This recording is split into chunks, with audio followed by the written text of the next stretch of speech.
Welcome back to my channel রুমাস kitchen. আজ তোমাদের সাথে শেয়ার করতে চলে এলাম আমি ঘাটি কচু দিয়ে চিংড়ি মাছ দিয়ে টক। তো চলো আমার সাথে থাকো আর সম্পূর্ণ রেসিপিটা দেখতে থাকো। দেখো এখানে এটা ঘাটি কচু বলো বা মুখি কচু বলো, যেটাই বলো, সেটাকে ধুয়ে ভালো করে সেদ্ধ করে রেখেছি, খোসা ছাড়িয়ে রেখেছি। চিংড়ি মাছ রয়েছে, সর্ষে, নুন, হলুদ, কাটা আমড়া আর গোটা লঙ্কা রয়েছে। তো কড়াইটা আগে প্রিহিট করতে বসিয়ে দিয়েছি আর এর মধ্যে দিয়ে দিচ্ছি সর্ষের তেল। তো ঘাটি কচুর তো আমার ডালনা খেয়েছি, চিংড়ি মাছ দিয়ে ঘাটি কচু তরকারি খেয়েছি, কিন্তু ঘাটি কচুর টক কি তোমরা কখনো খেয়েছো? তো আমি কিন্তু এই রান্নাটা সম্পূর্ণ শিখেছি আমার শ্বশুরবাড়ির থেকে, শাশুড়ি মায়ের কাছ থেকে শিখেছি।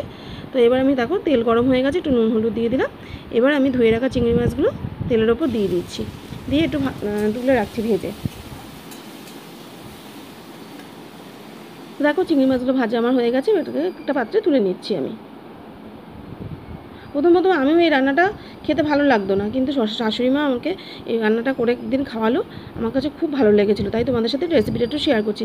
তো দিয়ে দিচ্ছি এখানে সর্ষে দিয়ে দিলাম তেলের ওপরে, ওই চিংড়ি মাছ ভাজার তেলের ওপরে কিন্তু সর্ষেটা দিয়ে দিলাম। তো সর্ষেটা হালকা ভেজে নিচ্ছি।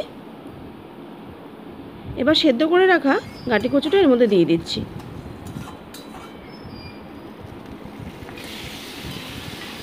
দিয়ে ভালো করে একটু কষিয়ে নিচ্ছি। আর দিয়ে দিচ্ছি আমি কাটা আমড়া, কেটে রাখা কাটা আমড়াগুলো দিয়ে দিচ্ছি, আর গোটা লঙ্কা দিয়ে দিচ্ছি।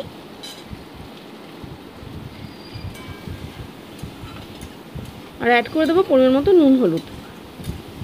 একদম ইজি রান্না, আর অল্প অয়েলে রান্নাটা হয়ে যায়, আর খেতেও খুব সুস্বাদু। বিশেষ করে এই গরমের দিনে তো খুবই ভালো লাগে খেতে। গরমের দুপুরবেলা যদি একটু ভাতের সাথে এই টক হয়, দারুণ লাগে খেতে। তো দেখো ভালো করে কষিয়ে নিচ্ছি আমি।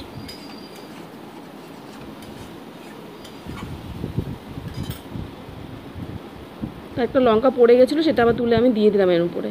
তো এবার কষানো হয়ে গেছে, এবার পরিমাণ মতো জল দিয়ে দিচ্ছি। একদম অল্প সময় রান্নাটা হয়ে যায়। এবার ভাজা চিংড়ি মাছগুলো অ্যাড করে দিলাম, দিয়ে এবার মোটামুটি 5 মিনিটস এটাকে কুক করে নিচ্ছি। দেখো 5 মিনিটস পর ফিরে এলাম, টকটা কিন্তু আমার হয়ে গেছে। এরকম টক কিন্তু গরমের দুপুরে ভাতের সাথে খুবই ভালো লাগে খেতে। তোমরা এই রেসিপিটা অবশ্যই ট্রাই করো বন্ধু, ভালো লাগবে আশা করছি তোমাদের। তো তৈরি হয়ে গেল আমার ঘাটি কচু দিয়ে চিংড়ি মাছ দিয়ে কাটা আমড়া দিয়ে টক। সম্পূর্ণ রেসিপিটা তোমাদের কেমন লাগলো আমাকে কিন্তু কমেন্ট বক্সে অবশ্যই জানিও, আর অবশ্যই তোমরা এভাবে ট্রাই করো, আশা করছি তোমাদেরও ভালো লাগবে।